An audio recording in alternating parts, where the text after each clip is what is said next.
Hi, and welcome back to Food Farms and Chefs. We have the honor of introducing you, Chef Dominic Piperno, who is also the owner of Hearthside.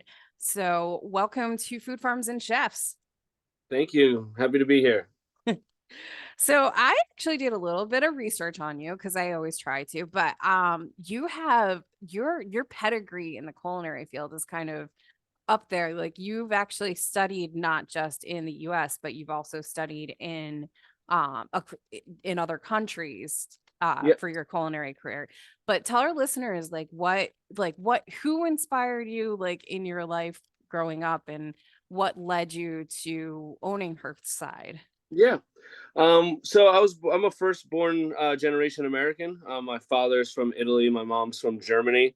So growing up in a household with, my dad's mom and my mom's mom kind of living with us back and forth, I kind of, grew accustomed to home cooked meals and using fresh produce and never like stocking our fridge like so full, like more going to the markets all the time.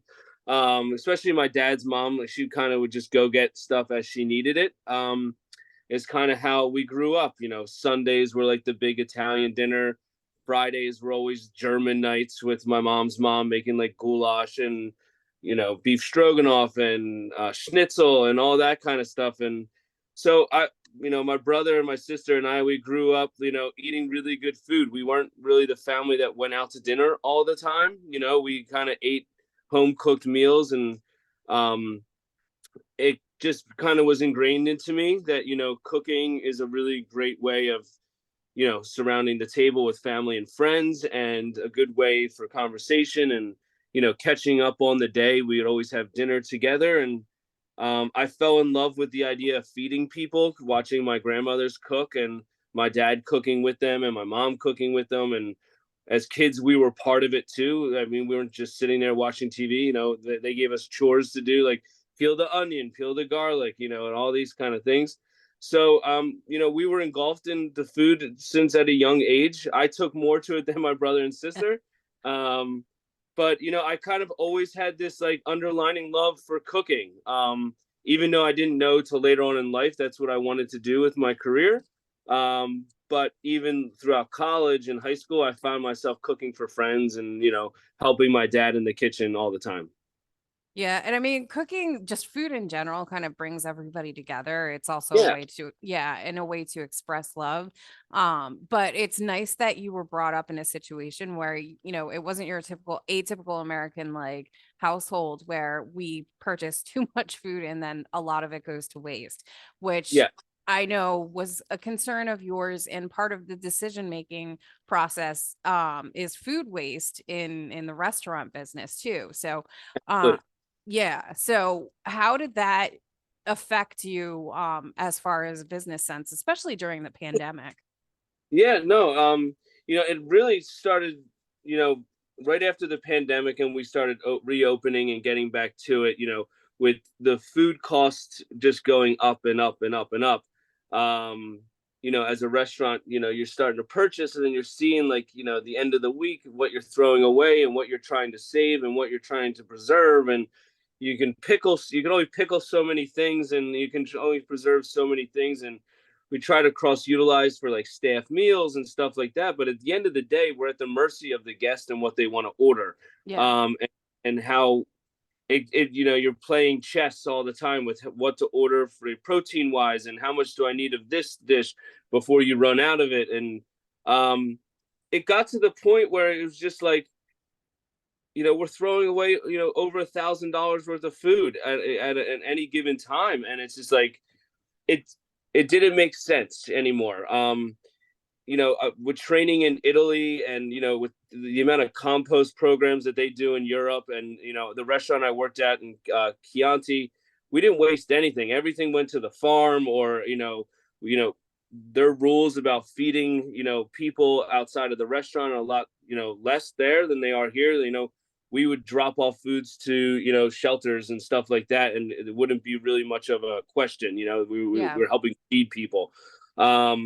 Where the laws are a little bit different here, where you can't just like drop off a tray of ziti somewhere, and so um and that was engraved in me, like the slow food movement in Europe, in Italy, especially, all that, like focus on, local great ingredients, no waste, all those kind of stuff has always been in the back of my mind. But, once you get going in a restaurant, it's hard to really implement that, that program into like an already established restaurant. So that being my restaurant after COVID, I kind of started really thinking about it. Like, the waste is starting to build up. It doesn't seem, it wasn't sitting right with me with the amount of waste that we were producing. Hmm. So we decided to make a change. The change wasn't based strictly on waste. That had a small part of it. The work life balance for myself, the work life balance for my staff. Um, trying to make a change in an industry that is grueling at times, where we have the luxury of getting paid and doing what we consider a hobby for most of us, something that we absolutely love, which is cooking. Yeah. But sometimes the nature of a restaurant can be frustrating. It can be tiring. And I wanted to take a step back as a restaurant. And I wanted all of us to find our passion again. I wanted us to love cooking again. I didn't want to be at the mercy of the guest anymore. For so many years, I've only cared about what the guests thought and what the guests felt and what the guests did. Um, and for the first time, I looked in the mirror and I selfishly said, I'm not going to do that anymore. I'm going to think about my employees first. I'm going to think about myself first. I'm going to think about my family first. And working 90 to 100-hour work weeks, working on our days off, working from 9 o'clock in the morning till 1 o'clock in the morning, that is not sustainable. And it's not fair to my staff to ask them to do that. Most times, us restaurant people are supposed to work on holidays. We're supposed to work on our birthdays. We're supposed to work long hours so people can celebrate their birthdays and their holidays. And I just started thinking about us as a staff and as a family here at Hearthside, that, Hmm. we deserve to be off on Sundays too. We deserve to celebrate holidays with our families. We deserve to, have a better lifestyle where we can work 40 to 50 hours a week. We can get paid well. We can do what we love. And that was the basis of switching to the prefix. We didn't think about financially at all at first. We had to sit down with the accountant and figure out, is this something we could pull off? Is this something we could do? But I knew as a leader and as the owner of the business that I really really need to start thinking about the work life balance of my staff, and the mental health of my staff, because working 80, 90 hours, eventually you're going to say, this is not what I want to do anymore. Yeah. And I mean, it causes burnout, obviously, and that's something that you see across the board in all restaurants. So I think it's appropriate because all of the guests for today, for this episode have kind of focused on work-life balance. So, it's more meaningful. And I feel like there's a trend, in the restaurant business of like, hey, like we need a life too. So, I mean, it's definitely something that needed to be broached and needs to have a light shine shown on it, because people who just attend, your visitors, your guests, to the restaurant, don't always understand or comprehend the mountain of work that goes on behind Yeah. scenes in order to create that delicious cuisine that you're placing in front of them.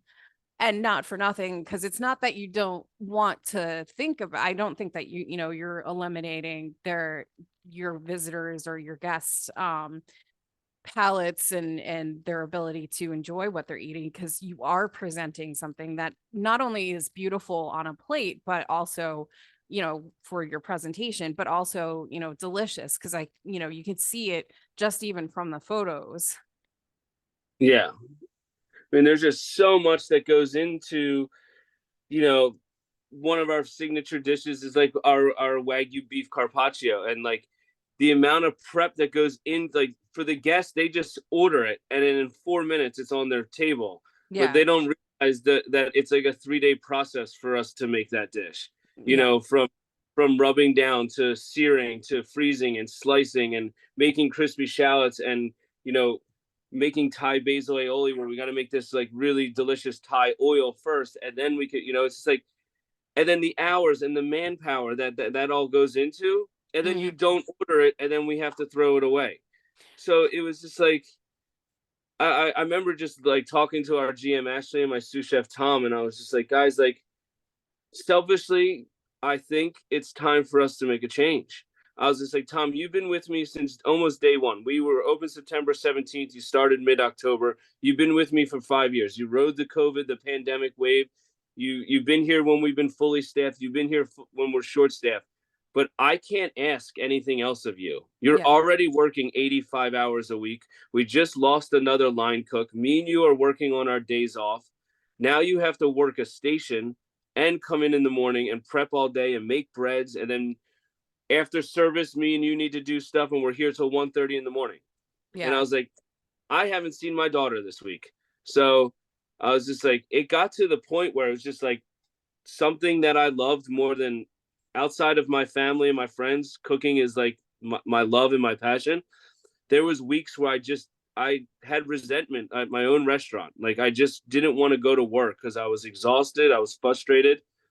And the minute my hobby became a job, I knew I had to make a change. And I could see it in my line cooks' faces and my chefs' faces that they were physically fucking exhausted. Like, sorry. They were just exhausted.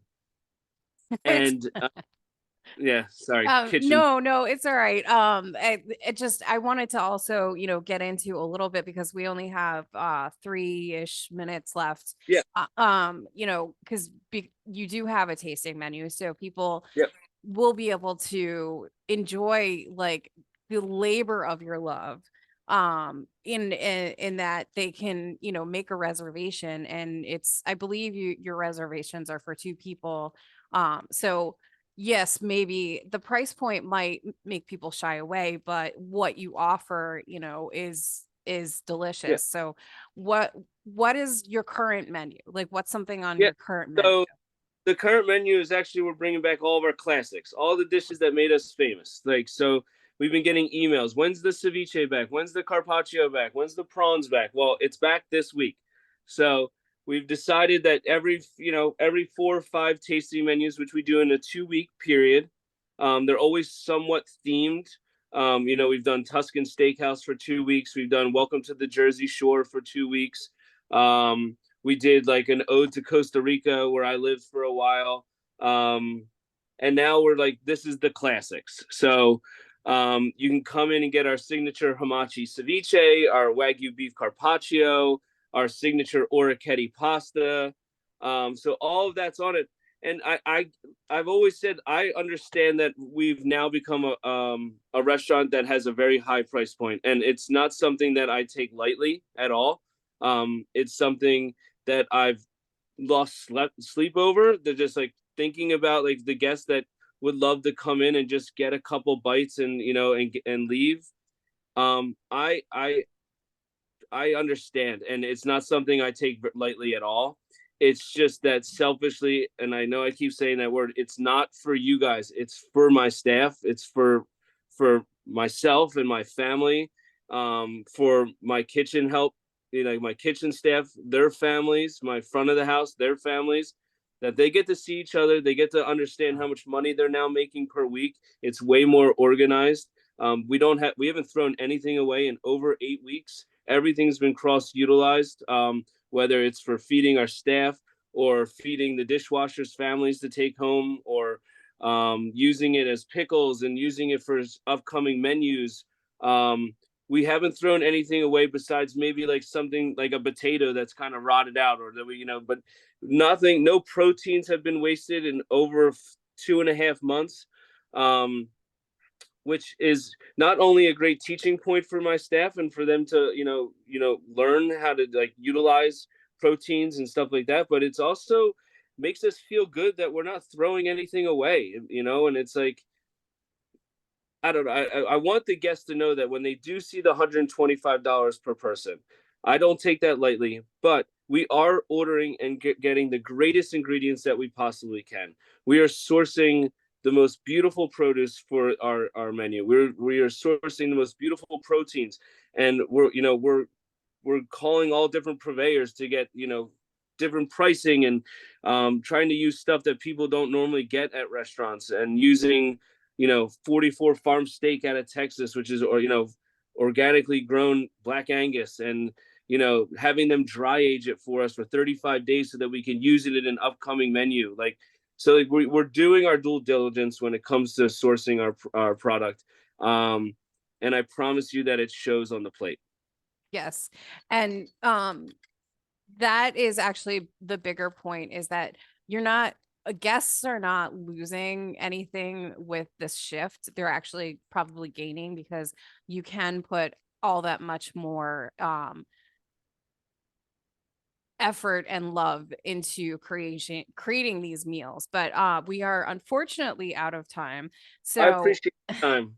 so let our listeners know how to follow you, follow Hearthside, Yeah. and make reservations. Yeah, so we're Hearthside BYOB on Instagram. I'm Chef Moose DP on Instagram.